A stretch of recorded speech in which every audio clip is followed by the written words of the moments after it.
राम राम राम राम राम राम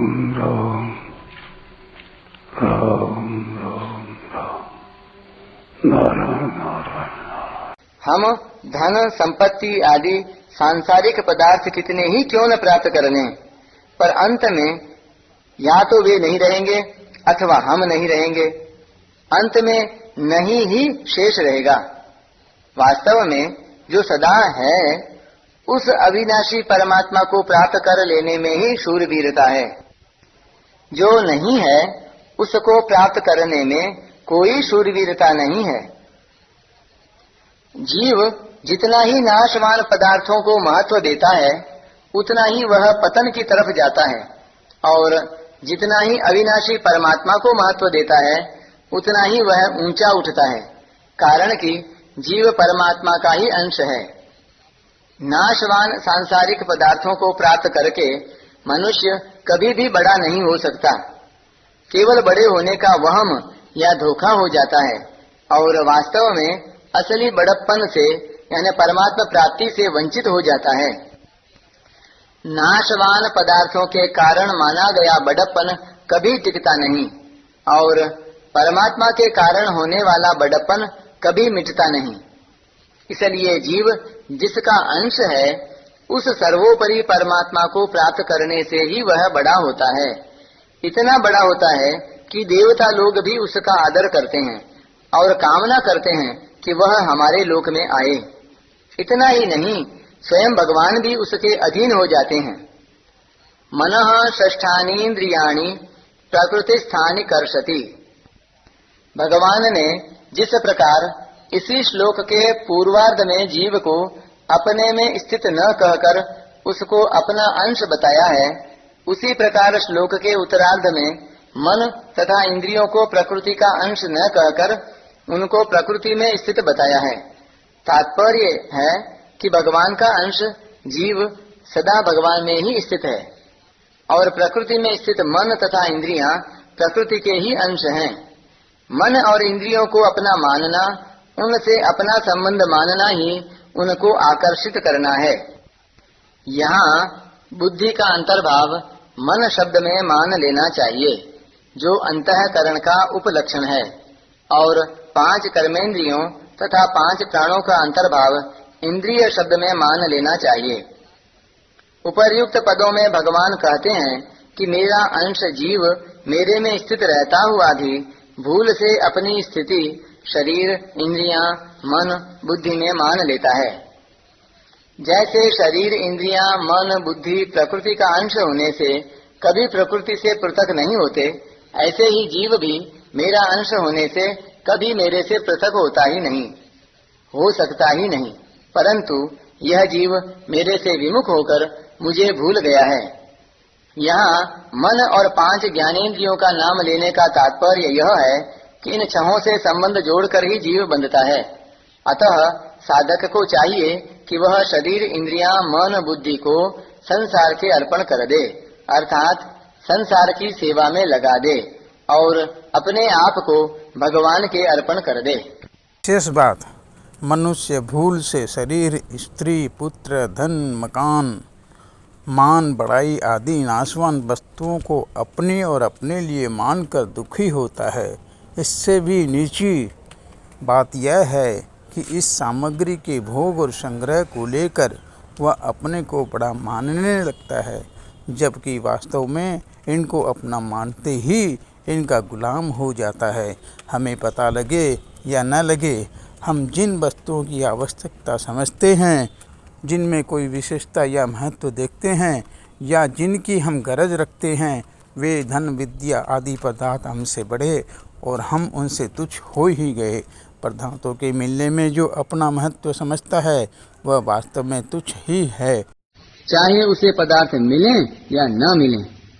भगवान का दास होने पर भगवान कहते हैं, मैं तो हूँ रे भगतन का दास, भगत मेरे मुकुट मणि। परंतु जिनके हम दास बने हुए हैं वे धन आदि जड़ पदार्थ कभी नहीं कहते, लोभी मेरे मुकुट मणि। वे तो केवल हमें अपना दास ही बनाते हैं। वास्तव में भगवान को अपना जानकर उनके शरण हो जाने से ही मनुष्य बड़ा बनता है, ऊंचा उठता है। इतना ही नहीं, भगवान ऐसे भक्त को अपने से भी बड़ा मान लेते हैं और कहते हैं, अहम भक्त पराधीनो य स्वतंत्र इव द्विज साधुभिर्ग्रस्त हृदयो भक्तैर्भक्त जना प्रिय। हे द्विज, मैं भक्तों के पराधीन हूँ, स्वतंत्र नहीं। भक्तजन मेरे को अत्यंत प्यारे हैं, मेरे हृदय पर उनका पूर्ण अधिकार है। कोई भी सांसारिक व्यक्ति पदार्थ क्या हमें इतनी बड़ाई दे सकता है? यह जीव परमात्मा का अंश होते हुए भी प्रकृति के अंश शरीर आदि को अपना मानकर स्वयं अपना अपमान करता है और अपने को नीचे गिराता है। अगर मनुष्य इन शरीर, इंद्रियां, मन आदि सांसारिक पदार्थों का दास न बने तो वह भगवान का भी इष्ट हो जाए। इष्टोसि मे दृढ़मिति। जिन्होंने भगवान को प्राप्त कर लिया है उनको भगवान अपना प्रिय कहते हैं, परंतु जिन्होंने भगवान को प्राप्त नहीं किया है किंतु जो भगवान को प्राप्त करना चाहते हैं उन साधकों को तो वे अपना अत्यंत प्रिय कहते हैं। भक्तास्ते अतीव में प्रियः। जो साधकों को अत्यंत प्रिय और सिद्ध भक्तों को केवल प्रिय कहते हैं, ऐसे परम दयालु भगवान को जो मनुष्य अपना नहीं मानता, यह उसका कितना प्रमाद है। संसार का एक छोटा सा अंश शरीर है और परमात्मा का अंश स्वयं जीवात्मा है। भूल यह होती है कि परमात्मा का अंश संसार के अंश के साथ मिलकर संसार और परमात्मा दोनों को अपने अनुकूल बनाना चाहता है। साधक का काम है इस भूल को मिटाना। इसके लिए वह शरीर को तो संसार के अनुकूल बना दे और स्वयं परमात्मा के अनुकूल बन जाए। तात्पर्य है कि शरीर को संसार पर छोड़ दे कि जैसी संसार की मर्जी हो वैसे रखे, और अपने को परमात्मा पर छोड़ दे कि जैसी परमात्मा की मर्जी हो वैसे रखे। संसार की चीज संसार को दे दे और परमात्मा की चीज परमात्मा को दे दे। यह ईमानदारी है। इस ईमानदारी का नाम ही मुक्ति है। जिसकी चीज है उसको न दे, संसार की चीज भी ले ले और परमात्मा की चीज भी ले ले, यह बेईमानी है। इस बेईमानी का नाम ही बंधन है। संसार की चीज संसार पर और परमात्मा की चीज परमात्मा पर छोड़कर निश्चिंत हो जाए। अपनी कोई कामना न रखे, न जीने की कामना रखे न मरने की। भगवान ऐसा कर देते तो ठीक रहता, भगवान वर्षा कर देते तो ठीक रहता, गर्मी ज्यादा पड़ रही है थोड़ी कम कर देते तो अच्छा था, बाढ़ आ गई वर्षा कम करते तो ठीक रहता। इस तरह मनुष्य परमात्मा को भी अपने अनुकूल बनाना चाहता है और संसार को भी। इस बात को छोड़कर अपने आप को सर्वथा भगवान के अर्पित कर दे और भगवान से कह दे कि हे नाथ, आप मेरे को पृथ्वी पर रखें या स्वर्ग में रखें अथवा नरकों में रखें, बालक रखें या जवान रखें अथवा बूढ़ा रखें, अपमानित रखें या सम्मानित रखें, सुखी रखें या दुखी रखें, जैसी परिस्थिति में रखना चाहें वैसे रखें, पर मैं आपको भूलूं नहीं।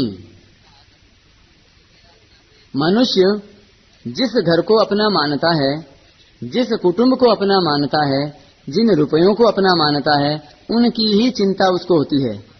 संसार में लाखों करोड़ों घर हैं, अरबों आदमी हैं, अनगिनत रुपए हैं, पर उनकी चिंता नहीं होती, क्योंकि उनको वह अपना नहीं मानता। जिनको अपना नहीं मानता उनसे तो मुक्त है ही। अतः ज्यादा मुक्ति तो हो चुकी है, थोड़ी सी ही मुक्ति बाकी है। विचार करना चाहिए कि जिन थोड़ी सी चीजों को हम अपनी मानते हैं वे कौन सी सदा साथ रहने वाली हैं? चीजें तो रहेंगी नहीं, पर बंधन उनका संबंध रह जाएगा जो जन्म जन्मांतर तक साथ रहेगा। इसलिए साधक को चाहिए कि वह या तो शरीर को संसार के अर्पण कर दे जो कर्म योग है, चाहे अपने को शरीर संसार से सर्वथा अलग कर ले जो ज्ञान योग है, और चाहे अपने को भगवान के अर्पण कर दे जो भक्ति योग है। इन तीनों में से कोई भी साधन अपना ले, तीनों का फल एक ही